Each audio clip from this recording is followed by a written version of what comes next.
The wrestling world was shocked yesterday to find out that Toni Storm left WWE. But why did she leave? Today, a recent report might shed some light on what happened.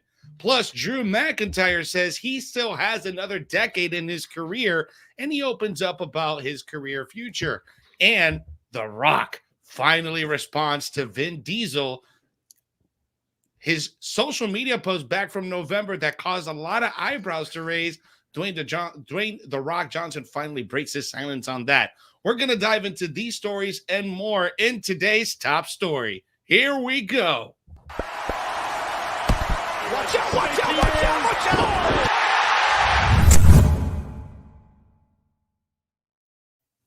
It is Thursday afternoon, and you know what time it is. It's time for the top story here on Sportskeeda Wrestling. I'm your host, Jose G. Next to me, my trusted colleague, Jeremy Bennett.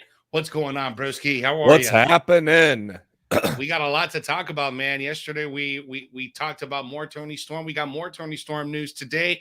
We got some Drew news and we got some Rock news. So we're going to dive into all of that today. Guys, remember to subscribe to the Sportskeeda Wrestling channel. We just made 24,000 subscribers. Help us get to 25 by liking, sharing, and subscribing and smashing that notification bell so you never miss whenever we drop brand new stuff. We got the new bro show that's going to be going on tonight on Instagram. So make sure you check that out with Diamond Dallas Page, Vince Russo, and Dr. Chris Featherstone. That's at 10:30 Eastern Standard Time on Instagram and 9 a.m. Friday morning, Indian Standard Time. So make sure you guys check that out. We got a lot of good stuff for you guys. So today we find out a little bit more what's going on with Toni Storm. Yesterday, the news broke around 3:30-ish in the afternoon that Toni Storm was no longer with WWE.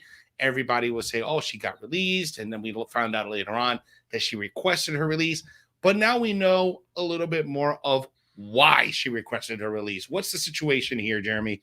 Yeah, according to Dave Meltzer on the latest edition of Wrestling Observer Radio, he said that the only thing that he's heard regarding Toni Storm's release was the fact that she was burnt out. This is something many wrestlers have experienced throughout history. Meltzer stated that he has not heard whether or not WWE has placed any restrictions on her release, such as a non-compete, but it is expected that she'll have the usual 90 days for non-compete, which would be March 29th would be when she is able to work again in another company, or at least another company that uses televised shows. And so the latest is that was kind of the reason why, just saying she was burnt out. And she did an interview with Ryan Satin just before the news broke. She did an interview saying, well, it's not fun sitting in catering either. I mean, if you watch the product, I've said it on this show many times, they did not use her hardly at all since her main roster debut prior to this feud with Charlotte. She made her debut, I believe, in September, if I'm not mistaken.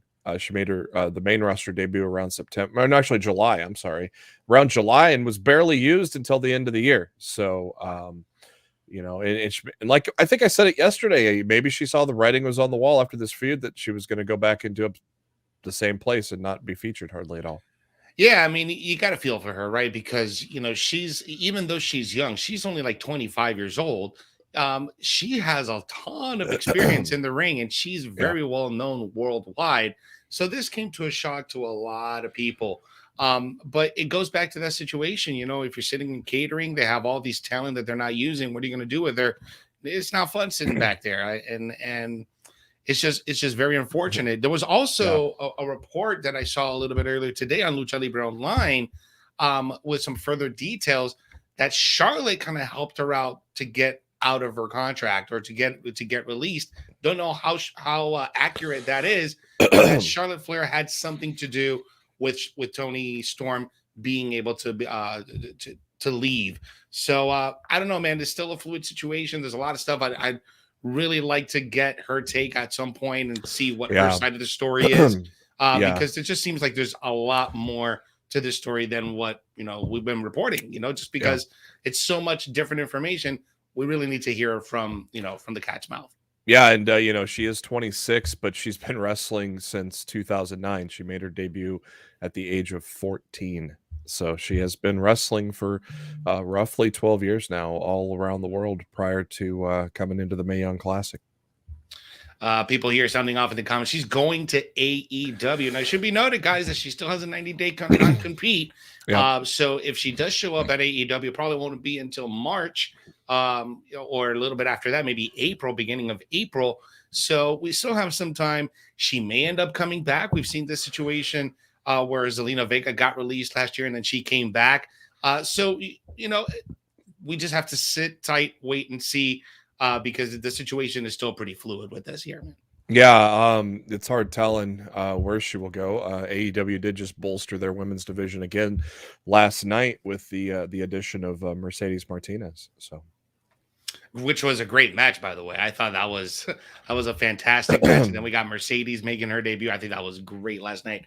We talked about it a lot last night on the debrief. So go ahead and check that out on demand on our Sportskeeda wrestling channel. Guys, sound off in the comments if you're just tuning in. Let us know what you're watching from. Let us know what you think of this whole Toni Storm situation. We'll read your comments later on in the show. And go ahead and sound off in the questions. Tomorrow is our New Year's Eve special where Jeremy and Kevin are going to be covering a little bit about what they liked about the year, some of the news of the day, and Freestyle Friday. So make sure you get your questions in. So let's jump into our second story here. Drew McIntyre. He's making some news. He's recently had an interview with us here at Sportskeeda Wrestling. And recently he said that he feels he's had about another decade in his career. Now he's 35, 36, right around there. Another decade should be good for Drew McIntyre. But he opens up a little bit more on this interview, didn't he, Jeremy? Yeah, he spoke with Fansided recently and said, I ain't going anywhere. I'll be here as long as I possibly can. I'm 36. Everybody thinks I'm in my mid-40s because I debuted when I was so young, but I still have at least 10 years in me. Don't count me out yet. Of course, yeah, Drew McIntyre was 22 when he made his debut as the chosen one of Vince McMahon's that unfortunately didn't really go anywhere, and then he ended up in three-man band and then released, where he reinvented himself through the indies and Impact Wrestling and to make the Drew McIntyre that we see in front of us today. Yeah, man, I think Drew McIntyre is definitely one of the modern day workhorses of the company. Recently, there was a report that stated all the wins and matches of all the superstars. Drew McIntyre had 97 matches in this year, most matches out of any superstar in the WWE. So definitely the workhorse of the company this year, putting on some great matches, had great feuds this year. Last year, way better year for him, but he still had a pretty strong year, 2021 overall. And man, Drew's going to be there for a while. I think Drew, he's a company guy. He wanted to be in WWE. The first time he got released, he was young, didn't know what was going on with his life, went out there, worked on his craft, came back better than ever, became WWE champion 2 times, had a great feud with Randy Orton, had a great feud with Bobby Lashley. This guy is like, he's going to be the poster boy for a while. Yeah. Yeah, there's no doubt. He very well could be the guy that dethrones Roman Reigns too. You don't know. Could be. Now that they're both on the same brand, that might set up for that. Guys, sound off in the comments. What are your thoughts on Drew McIntyre? Would you like to see him another 10 years in the WWE? Or are you already just had enough of Drew? I can never get enough of Drew. The guy is an awesome dude. Especially when we got the chance to talk to him at SummerSlam. Every time we get it, I think he has the record for most interviews on Sportskeeda Wrestling. Yeah, it's up there, and added another one this past week. So just diving into some of your guys' comments here. Jacob Ryan on Facebook saying, don't know, maybe 20 feels that she wants to add more, so that way it gives them more TV time. So we don't know the situation with Toni, why she decided to leave. The burnout thing could be very possible, but we don't know exactly the exact reason. Let's see what else is here. Sorry guys, I'm just dealing with Ken Bolin. Thanks for joining us, Ken Bolin. He did recently our preview show with SP3. Thank you for what I'm hearing. I didn't let her go. She got done with her match, bought her plane ticket, and went home. Should I call that quitting? And I'm sure she had her reasons for that. So yeah, it should be noted that she did have a match. Was it a triple threat match or a one-on-one match? It It was was triple threat. Triple threat. Yeah. Charlotte, Sasha, and her Yeah. at a live event for the SmackDown Women's Championship. And after that match was over, she literally picked up her stuff, got on a plane, and left. Didn't say anything to anyone. Everybody was just kind of in shock. So again, she needs to have her reasons for that. Yeah, it's hard telling, but you know, I'm sure there will be a long line of companies to get her services down the road here, and especially with the big boys, Impact and AEW. I wouldn't be surprised if either one makes a strong push for Toni. Completely agree. Michael Campbell's watching us on Facebook. Drew's doing his thing, but I want to see him as a heel again. Dude, I absolutely loved him when he was the Scottish psychopath on Monday Night Raw back in 2018, 2019, taking out every single member of the Shield. I think that heel Drew McIntyre is badass. And I think that may be the Drew McIntyre that needs to defeat Roman. Yeah, I don't know. It's hard telling, though. I mean, it's not going to get booed, though, by defeating Roman. So if he is in a feud with Roman, I highly don't see him being a heel in that situation. But down the line, I would love to see, you know, there's going to be a time where that good guy gimmick is going to get stale. Mm-hmm. And some people already kind of thought that when he was in the title picture for so long, so consistently over, especially in 2020, you know, people were kind of thinking that, you know, so, and now that he's been kind of away from that picture, now fans are kind of still or a little more receptive to him now that they've kind of cooled off on all the title chases. But, you know, he was probably drafted to SmackDown for a reason, and that reason was to probably feud with Roman Reigns. It could be a WrestleMania type of deal, unless they somehow keep that Brock Lesnar story going through the Rumble. Diving into more of your comments. Rosie Aguirre watching us on Facebook. I love Drew. He's incredible and so talented. It's frustrating he hasn't gotten a title match in a long minute.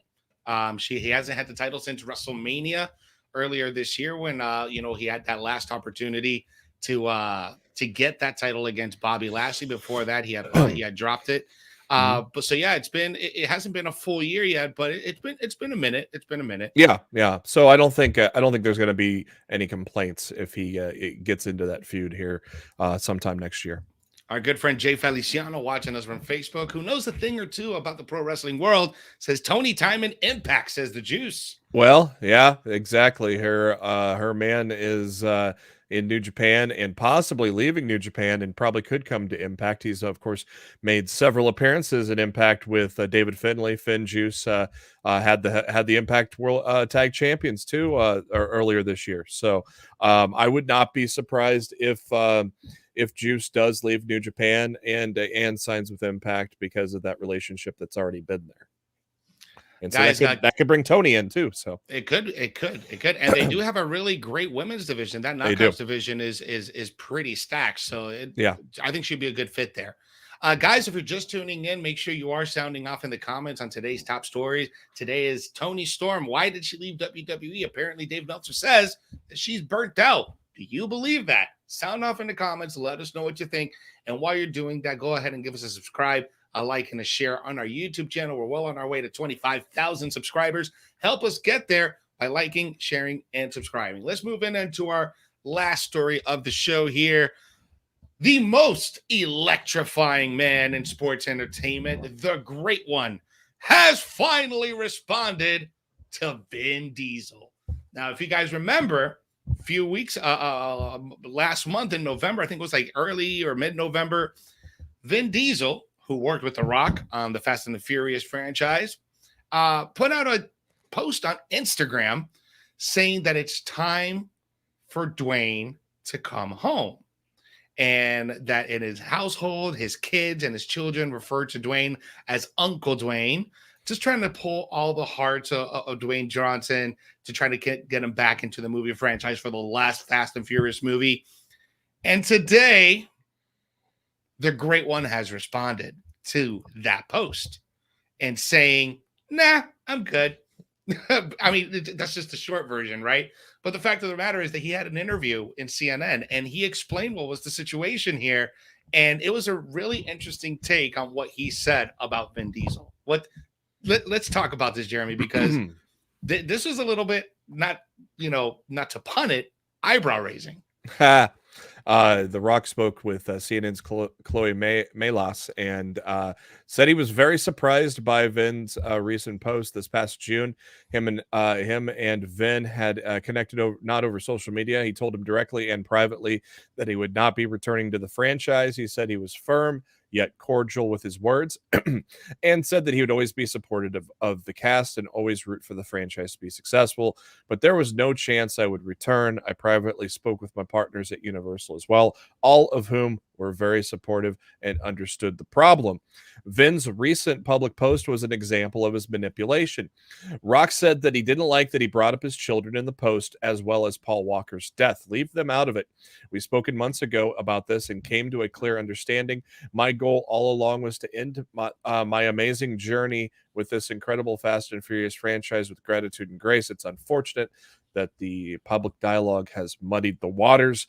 Regardless, I am confident in the Fast universe. Obviously, just look at the box office numbers and its ability to deliver for the audience. And I truly wish my former co-stars and crew members the best of luck in the next chapter. I wonder if this is all smoke and mirrors and he's going to make a surprise appearance in Fast 10. Just like one little cameo at the very end of the movie. I wonder. They'll charge him. It's like, all right, I'll do this 5-second cameo at the end of the movie, but I'm going to charge you 1.2 million for it. Right? Yeah. I wonder. Funny comment here by Carl Dean Plasters. Oh, if they talked on CNN, then it's a lie. Let's keep the political stuff off of here, guys. Okay. Let's see here. James Espanto Fernando watching us here on Sportskeeda Wrestling and Top Story. Vin Diesel should be grateful that The Rock saved the Fast and Furious franchise when he joined. That's true, man. He joined that franchise 10 years ago, 2011. For Fast 5, joining as the character of Hobbs, joining Vin Diesel, Paul Walker, the whole crew in that movie, which I thought is Cena going to be in 10 or Cena was in 9, so I think he's probably going to be in 10. Man, that'd be great to have Cena and Rock in That's like a WrestleMania movie, dude.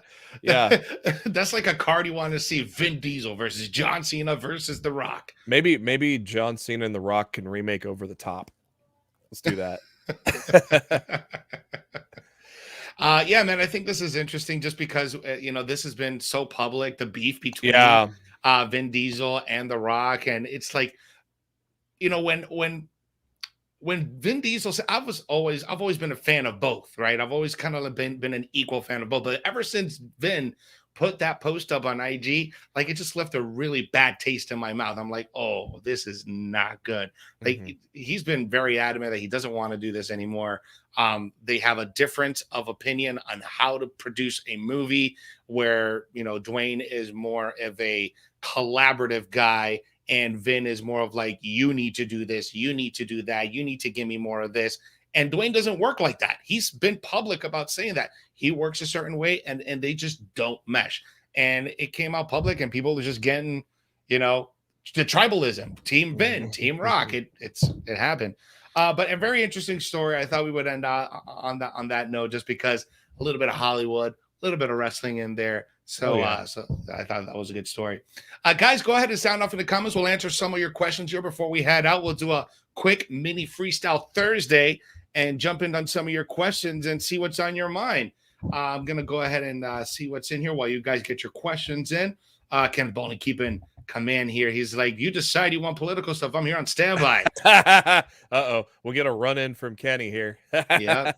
Kenny Bowling watching us in the back, keeping our backs safe. James Espanto Fernando saying, Vin Diesel with the death of Paul Walker is the sole owner of the Fast and Furious royalties. That's true. That is very true. Let's see what else we got here. Let's see if we got some questions. Oh, thanks, Gary. Gary's saying you guys are great. Thank you. We'll take compliments too. Make sure you are liking, sharing, and subscribing, and set your notifications so you never miss that. And Kenny Bowling is saying, always got your back. Appreciate you, Kenny. Appreciate you, Kenny. Let's see here. Got a lot of comments. A little plug for Kenny too here. A little plug for Kenny here tonight on the Bowling Alley. Kenny Bowling saying, I'll be giving my take on some of these topics tonight on the Bowling Alley. For those of you who subscribe or follow, click the notification bell, and thank you guys. So, guys, go ahead and show Kenny Bolin some support. Go ahead and like, share, and subscribe. Edward Payne is saying, how can someone get burnt? Excuse me. How can someone get burnt out by sitting in the back? Well, you got to travel all the time too. So I mean, you sit in the back, but you're still traveling constantly, and it is a grind, regardless if you're on the card or not. It's a grind all year long. And Kenny will tell you that in the chat there. Kenny will attest to how much of a grind it is working for WWE. Yeah, I mean, I used to have a job where I used to travel quite a bit, and I got burnt out. I wasn't traveling to the level where like WWE guys do, where they're traveling cross country, state to state. But I got to a point where I was traveling between maybe two or three states on a consistent, and I got burnt out just from that. So I can totally get. And again, it's not the backstage stuff; it's the flying, the grinding, the traveling. That's what's going to burn you out. Yep. Let's see here. All right. We got a question here from Monet Sanders watching us on Facebook. Since it's a popular question these days, who are your picks for the men and women's Royal Rumble? Boy. If it's truly, I think the women's winner is going to be a return. It's going to be either Asuka, Ronda Rousey, or Bailey if she's ahead of schedule. Right now, I mean, last we knew, Bailey was not going to be back till after WrestleMania. But always people can come back ahead of schedule, much like when John Cena shocked the universe at MSG back in 2008. I think it was 8. I can't remember, but because it was great too, because like Triple H wasn't even in on it. Like the look that he sees when he's staring at Cena down the ramp is legit, because they told nobody that he was coming back that night. So I think it might, the women's side, it's going to be a return with one of those 3 women that wins it. The men, I don't know. I like Bill Apter. Bill Apter came, I was on Smack Talk last week. I like his idea of Seth Rollins winning and then jumping back ship over to SmackDown to challenge Roman Reigns. I don't think it's going to happen. I think Heyman screws Lesnar at day 1, and Lesnar comes back and wins the Rumble. Yeah, that's a good possibility. I personally have KO as my favorite. I'm all in on KO this year. 2022 is going to be the year of KO, and KO will become the WWE champion. Hopefully he wins the Royal Rumble. He hasn't won one yet, and he has not won the WWE title. So I think it's going to be KO's year this year at the Rumble.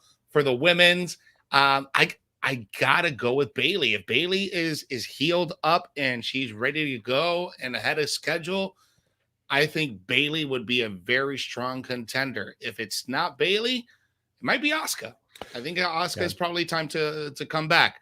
If it's neither of those two, then you could probably plug in Liv Morgan in there too. Well, she may win Saturday though. She may. I don't think so though. I don't know. I'm 50-50 on it right now, to be honest with you. I wonder if she may win, but I don't know. I just got this weird feeling they're gonna stretch this Lesnar thing out to WrestleMania. Got a weird feeling about that. Well, we've been knowing this though. We've been knowing that Brock Lesnar's program is going to be all the way into WrestleMania. That's when his contract is all the way out to.